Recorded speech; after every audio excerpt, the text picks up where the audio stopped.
Hiya! Honest Discussioner here. Today's video is going to be about the argument that if in a naturalistic world we can't verify that our senses are accurate. Now before I go into this, I'm doing something else at the moment. A little backstory here. My power went out while my girlfriend was here. The roads were getting worse and it was getting darker, so my girlfriend decided to leave. We were going to make chocolate fondue, but that never came to be, unfortunately. Now, I thought instead I was still going to make it because these ingredients are going to go bad before she gets back here.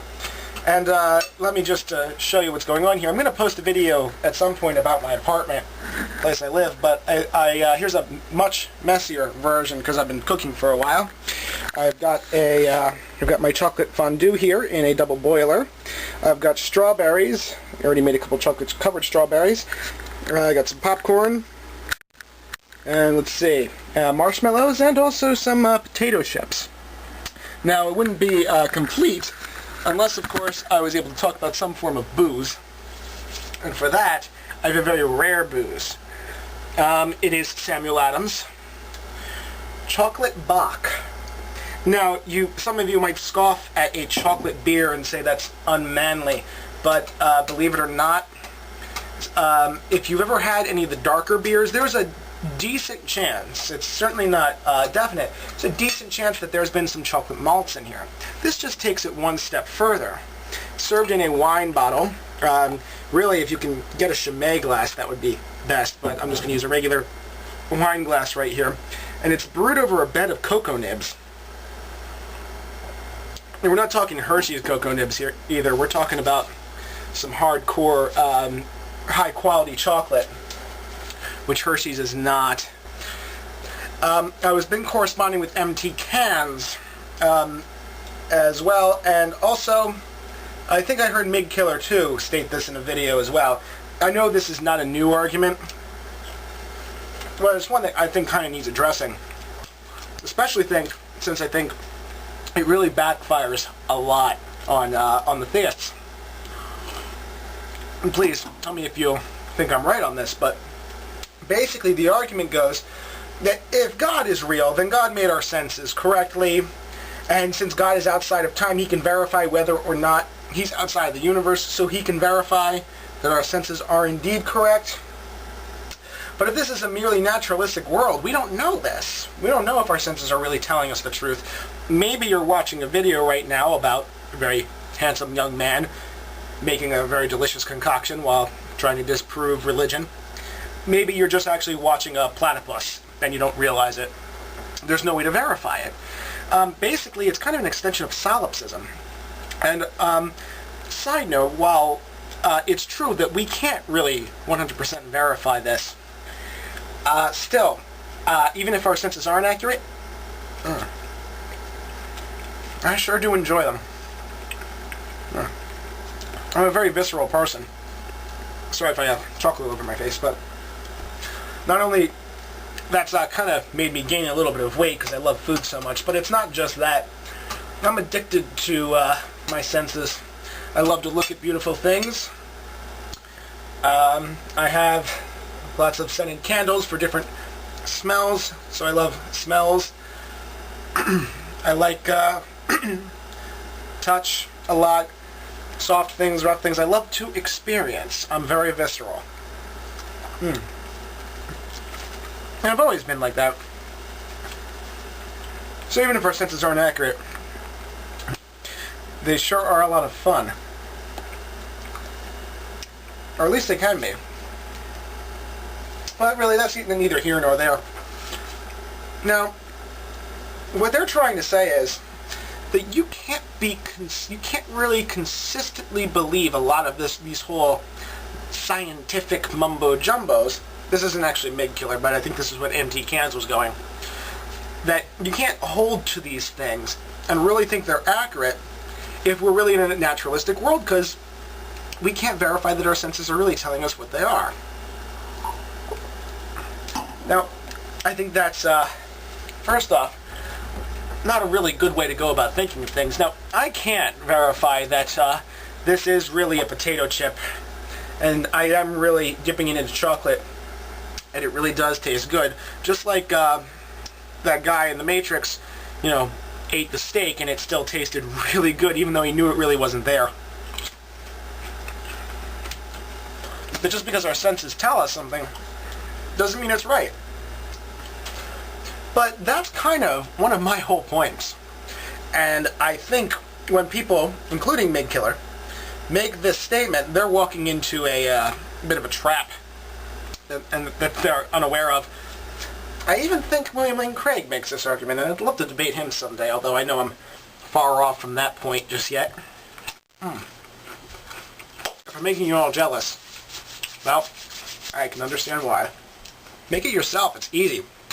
I'll give you the recipe if you want. I'll give you a hint. Chocolate. But no. The reason being is that, let's just say for argument's sake, that this is a natural world. And therefore, by your conclusion, all of you that are making this point, we cannot verify that our senses are true.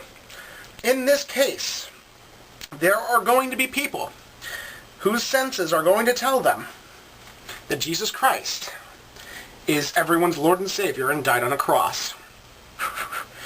In fact, there may have even been some disciples who followed a guy that they thought was Christ around, who actually believed that he died and came back. Now, if that be the case, and we live in a naturalistic world, they can't really trust their senses, can they? They can still enjoy them. But no, they can't trust their senses. So, this kind of goes with what I was saying before, before I got sick, with, in my unfalsifiable video. How would you know if you were wrong? I think I'm quoting Agnostic Man there. Thanks, by the way. It's an awesome line. If you were wrong, how would you know it? Of course, a lot of people are just going to say, well, I have faith. But again, your faith doesn't make anything more or less true. All it means is that you will take extra convincing to not believe it. Or that you will never not believe it, no matter what the evidence. So, when you say that in a naturalistic world, we can't verify our senses, what you're basically saying is that we're right. Because you don't know. If we are in a naturalistic world, you can't tell if we are or not. There'd be no real difference between the way we'd experience a naturalistic world and between the way we would experience a supernatural world. There wouldn't be a difference. You wouldn't be able to tell. In a naturalistic world, there will be people that think there is the supernatural. Again, even though 4 Jesus 2:20 says differently, that, you can't conceive of the supernatural unless the supernatural exists, which I still think is bogus.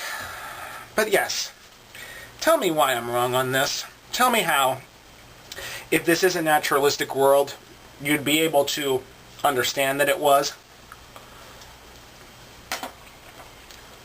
No one's yet to really answer my unfalsifiability, except for Wildcard. It was honest in what he would have to see in order to stop believing in Christianity. And wow, he's the first person to ever answer me on that. And I think he goes a little bit. He doesn't really go far enough, but still, farther than anyone else has, as far as I've conversed. And one thing, Wildcard, just like to mention, I'm pretty sure they have done studies about prayer, double-blind studies, that show that there is no benefit to prayer.